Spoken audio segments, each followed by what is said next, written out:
¿Qué tal? Bienvenidos. Este es el primer videoprograma de Nutrifunción. Aquí estamos. Tanto Marina como Anselmo estamos a su disposición para ir desgranando los distintos temas que tienen que ver con la salud y la belleza. Con un pequeño tema que hablé, vimos una pequeña transparencia de qué es lo que estaba pasando con el suelo a principios del siglo y después 80, 90 años después. Y creo que eso puede estar afectándonos hoy día en nuestros alimentos, que no afectó a nuestros abuelos y a nuestros padres. Es verdad. Creo que es bueno acotar que hay un estudio que fue, se podría decir, volcado a la web en el año 2007, específicamente en el sitio de Nutrition and Health, que se llama El agotamiento mineral de los alimentos disponibles para nosotros como nación. Este estudio fue realizado específicamente en Estados Unidos y abarca desde los años 1940 al año 2002. Y justamente lo que está comentando Anselmo se cimenta en este trabajo.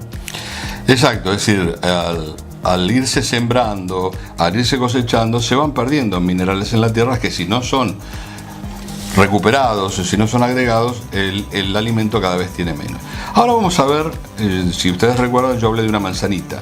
Vamos a ver que una manzanita hace 40, 50 años, ustedes van a tener bien claro ahí, hoy día tiene el contenido, para tener ese mismo contenido tiene necesidad de consumirse 27 manzanas.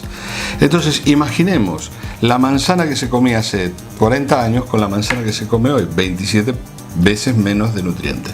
Y cuando estamos hablando de nutrientes, hablamos específicamente seguramente de los macronutrientes como son hidratos de carbono, proteínas, lípidos o grasas, pero también estamos hablando de ingredientes que están en menor proporción, como por ejemplo vitaminas y minerales, ¿verdad? Sobre todo, como fuente natural, las frutas, ya que estamos hablando de frutas, estamos hablando sobre todo de vitaminas y minerales, y sobre todo minerales. La fruta obtiene sus minerales del piso, del suelo donde fue sembrado y cosechado. Si ese suelo está agotado, no hay minerales suficientes. ¿Y las vitaminas entonces de dónde provienen?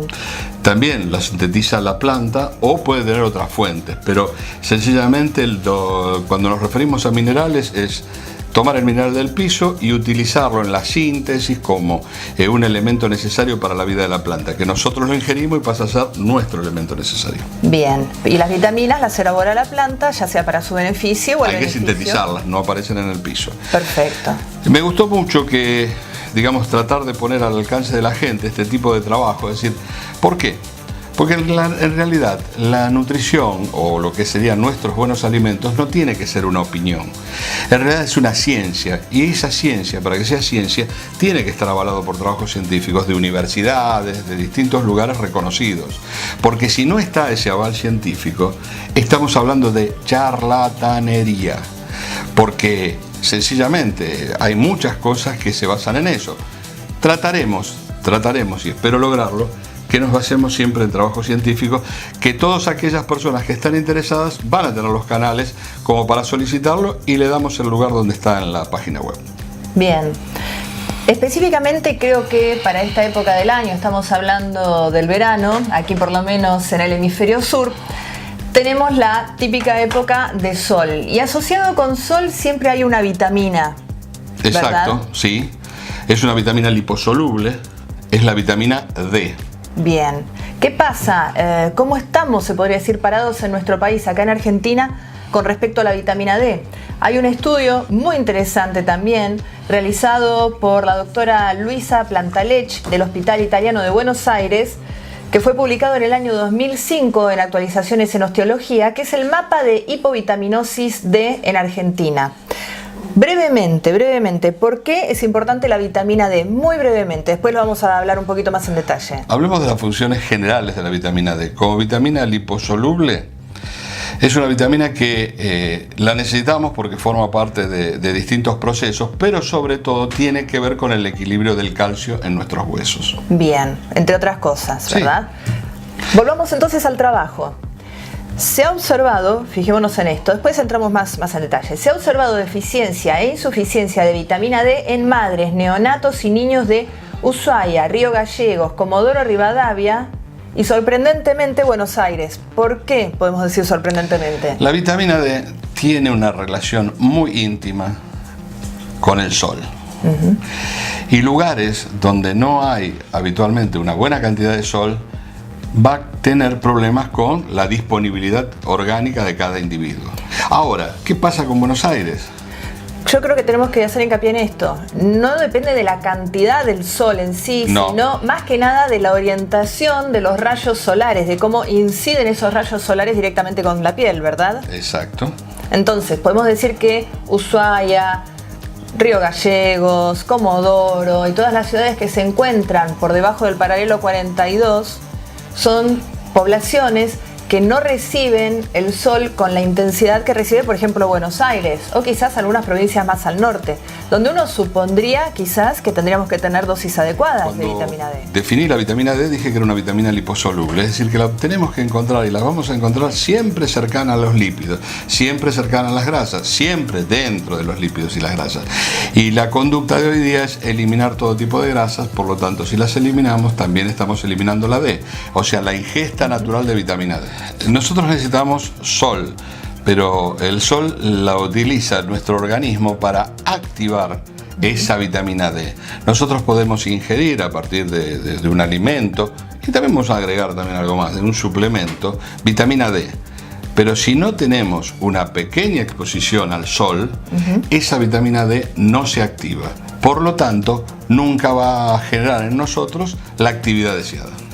Entonces podríamos decir que aquellas personas que lamentablemente no se exponen al sol, por ejemplo, en el caso de los ancianos que están internados por una dificultad motriz porque no se pueden trasladar, en el caso de los niños por falta de exposición al sol y en el caso de toda la población que justamente está limitada en algún sentido, ya sea por el clima o ya sea por su trabajo, por ejemplo, gente que trabaja dentro de una oficina y que no sale, todas esas personas están potencialmente, se podría decir, en riesgo de sufrir una carencia en vitamina D. En vitamina D, exacto. Bien. Ojo, que quede bien claro, no significa que hay que tomar un sol como si fuésemos una sombrilla puesta al sol. Significa que tenemos que recibir luz solar. No tenemos necesidad de estar directamente bajo los rayos del sol, sino con recibir luz solar sobre los brazos, piernas, cara. Un par de minutos es suficiente, no hay que ponerse absolutamente nada de especial, sino así sea ir a hacer un mandado, pero sin estar cubierto, sin la protección total. ¿Por qué? Porque ya eso es suficiente para iniciar el proceso de activación de la vitamina D. Vamos entonces a aprovechar un artículo muy interesante de la Organización del Cáncer de Piel, donde justamente da algunos consejos sobre cómo aprovechar el sol y sobre cómo cuidarnos. Y claro, vos, si querés, me vas interrumpiendo. Porque ahí tenemos otra cuestión. Pero si me pongo al sol, puedo tener problemas con un melanoma, puedo tener problemas con un... Bueno, es que es todo un equilibrio esto. Hay un equilibrio que lo vamos a tener que mantener y vamos a tratar de explicar, acorde con las publicaciones, qué es lo más adecuado. Desde ya quedó bien claro, no hay que estar tomando sol todo el día, ni invierno, ni verano, ni nada. Simplemente estar expuesto a la luz del sol. Vamos sobre este artículo. Aquí dice, es un artículo en inglés, pero vamos a traducir algunas partes, que nosotros necesitamos la protección solar tanto como necesitamos la vitamina D. Obvio. Justamente para evitar los riesgos de la sobreexposición solar. ¿Para qué usamos la vitamina D? Crecimiento óseo y evitar la osteoporosis. Brevemente, ¿qué es la osteoporosis? Bueno, es la pérdida de la densidad ósea, la pérdida de densidad de calcio. Es decir, osteoporosis es como si en nuestro hueso, que podríamos llamarlo que es casi macizo, hay pequeños, agujeritos que, a medida que falta vitamina D, esos agujeritos se van haciendo más grandes. Por lo tanto, la estructura del hueso se va haciendo más frágil. Y se debilita. Bien. Y vamos a escuchar más de una vez que el abuelo se cayó y se fracturó la cadera o el fémur, pero después también escuchamos que al abuelo se le fracturó la cadera o el fémur y se cayó, y es muy factible que sea esa última lo que pasó. Es decir, que primero se rompe el hueso y después la persona es consciente de su caída. Es decir, una persona que está en posición horizontal en una cama yaciente puede también llegar a sufrirlo. Sí, porque cuando empiece a moverse va a sufrir. Bien. Se torna extremadamente frágil ese hueso. Bien, muy bien. También dice que la vitamina D la utilizamos para mejorar nuestro sistema inmunológico, entre otras cosas. Debe estar asociado justamente porque tiene que ver con todo el sistema de protección de nuestro organismo, ¿sí? Así que fíjense qué importante que es la vitamina D. Como bien dijo Anselmo, la vitamina D también regula los niveles de calcio para